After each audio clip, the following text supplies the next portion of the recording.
Hello everyone, welcome back to the channel.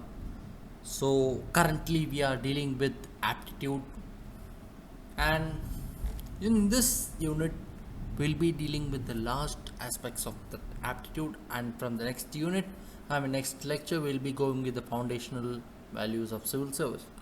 So for this lecture we will be dealing the relations between aptitude and attitude and the relation between aptitude and intelligence. So, starting with the relation between aptitude and attitude. See, as you all know, aptitude is a person's natural ability to learn something. Like they can easily learn something compared to others. But attitude is nothing but it's one's own opinion or idea about something. Like some may have a positive attitude towards love, some might have a negative attitudes towards love, and it's their own opinion or idea. See, aptitude is the ability of a person to acquire a specific skill or perform a task. See, aptitude, as we speak here, we can take the example of Virat Kohli, the ability to score runs. That is an aptitude. The ability to um, field well in cricket match. That's the aptitude of Sir Ravindra Jadeja. While attitude is a set of beliefs, emotions, characters, virtues, and ideas, they bring in your inner personality. Attitude brings in your inner personality.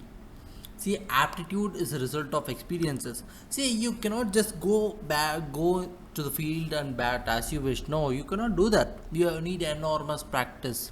But on the other hand, attitude is an innate characteristic. It is inside you. Aptitude stands relatively rigid and does not change frequently. See, usually aptitude does change. Does not change much, even though you don't practice it frequently, or you should practice it frequently. But the habit of batting, fielding, bowling does not change. But attitude is fluent and consistently changes. See, when someone brings in an idea, and you believe that idea, your attitude towards that object will change. Aptitude is related to talent and intelligence. See, yes, it is related to talent, the fielding talent, bowling talent, batting talent. That's something aptitude speaks about. Attitude, on the other hand, is entirely related to character and personality, like how you meet persons, how you greet those persons, how you show your anger, how you show your emotions. That is what attitude speaks about.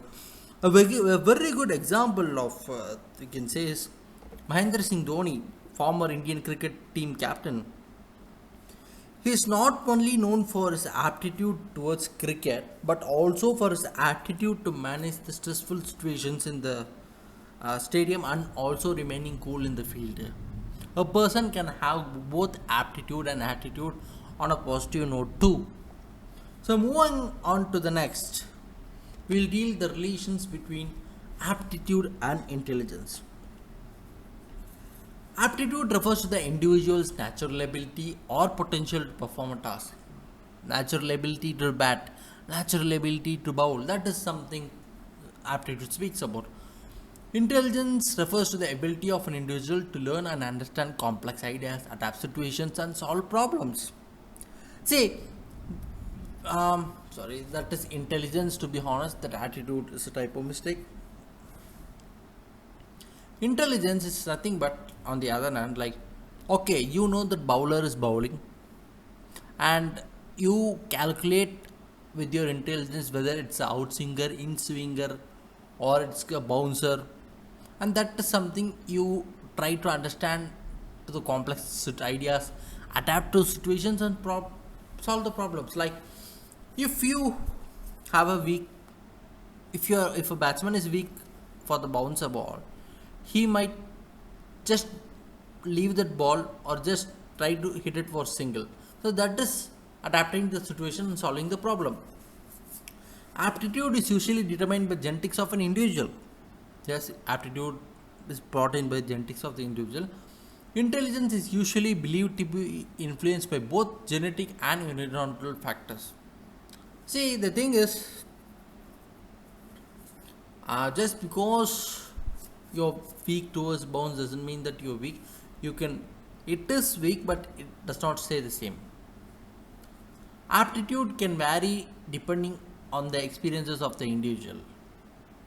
Yes, so each individual has different experience, and that experiences do differ the aptitude. While intelligence will relatively be stable throughout the life.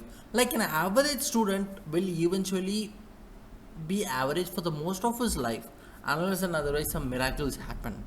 That is something intelligence speaks about.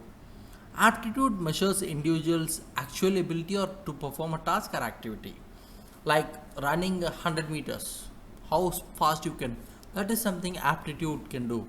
Or cleaning the garden, swimming in the pool, how fast you can do. That is something aptitude measures. But intelligence measures actual potential of individual to learn and understand how fast you can solve a mathematical problem, how fast you can solve some problem solving techniques like logical reasoning. Those things all intelligence takes into consideration. So that's it for today's lectures, guy. Hope you understood what is the relation between aptitude and attitude, and finally aptitude and intelligence. So that's it for today's lecture. Do watch the video. From the next lecture we are entering into the foundational values of civil services. Keep watching, comment your doubts, like, share and subscribe the channel, guys. Thank you.